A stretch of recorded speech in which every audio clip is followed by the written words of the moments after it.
Everyone thought he was torturing the prisoner until the truth came out. It started on one of the hottest afternoons New York had seen in years. The sun beat down mercilessly on Rikers Island. Sweat ran down faces. Tempers snapped. And danger was lurking in plain sight. Officer Daniel Carter had only been on the job for 2 years, but he'd seen enough to know this was a day for caution. Yet, he didn't flinch when his supervisor handed him the assignment. "Malik Johnson.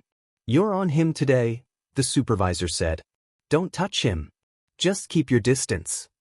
Daniel nodded, but inside, a knot of unease tightened.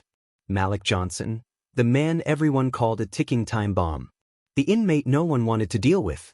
The guy who had fought 6 guards and dozens of inmates in 4 months. Daniel walked into the yard. The prisoners were lined up, glaring, sweating. Malik stood apart, his chest heaving, veins visible on his neck.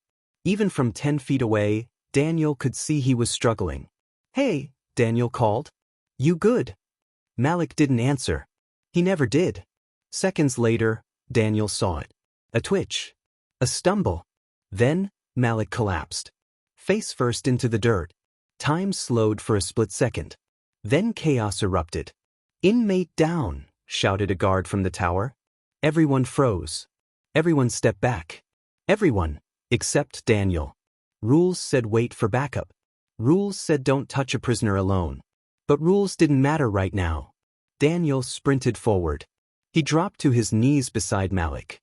"Malik, stay with me," he yelled. The heat was insane. Malik's skin burned like fire. His breath was ragged. Heat stroke, dehydration. The man was seconds from real danger. Daniel grabbed the water bottle from his belt. He poured it over Malik's head. Over and over. He rubbed his neck. He held his hand on Malik's chest, making sure he could still feel a heartbeat. Then, from across the yard, Daniel saw movement. Officer Brent. Smirking. Phone in hand. Daniel didn't notice. He couldn't. Malik's life hung in the balance. But Brent had captured one perfect frame. Daniel kneeling over a collapsed prisoner, water splashing across his face. Brutal, accusatory, perfect for a viral storm. By that evening it was everywhere. Twitter, Instagram, TikTok, Facebook. Officer tortures inmate. New York prison abuse caught on camera. Fire this monster. Daniel sat in his Queens apartment. Hands trembling. Heart pounding. He watched the notifications explode like fireworks. Every headline, every post, every comment. Wrong. All of it wrong. He hadn't tortured anyone. He had saved Malik's life. Yet no one believed him. The next morning, walking into Rikers, he felt it. The stares. The whispers. The judgment in every eye. "Don't talk to him," a guard muttered. "That's the guy from the photo," said another.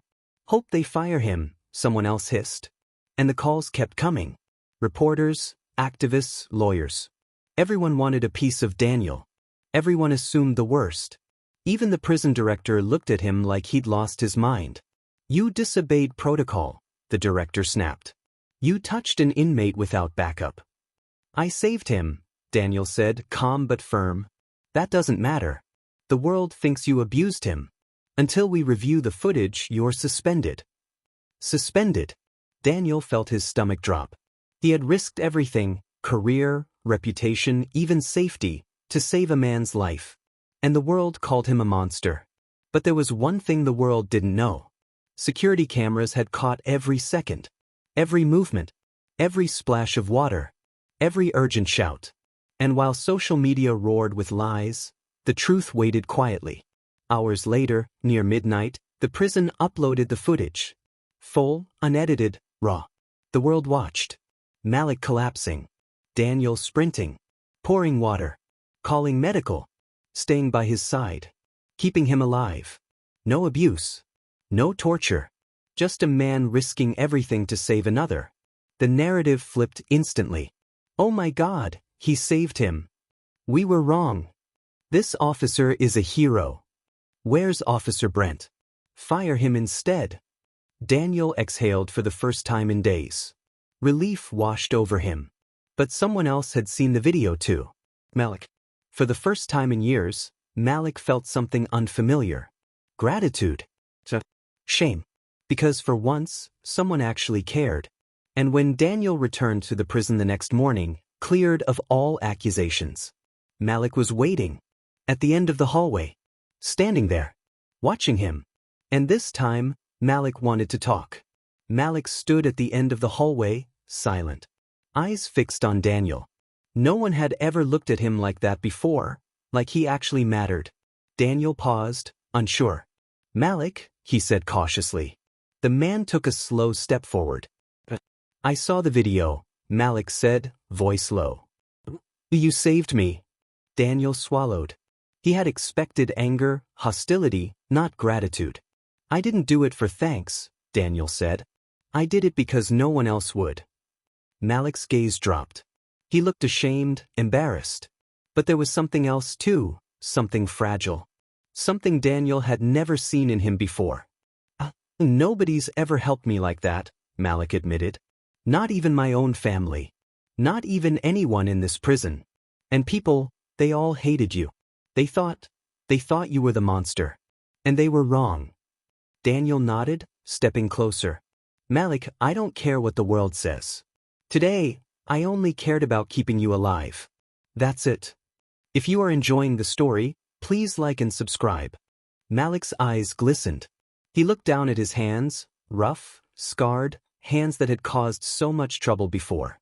He whispered almost to himself, "I've done a lot of things. I've hurt people. I've made mistakes. But today you saved me." Daniel felt a lump in his throat.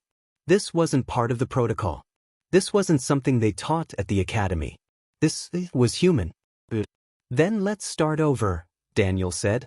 "From now on, I'm the one you can trust here." For the first time in years, Malik nodded. Slowly, carefully. Word spread quickly through the prison. Guards whispered about Malik talking to Daniel.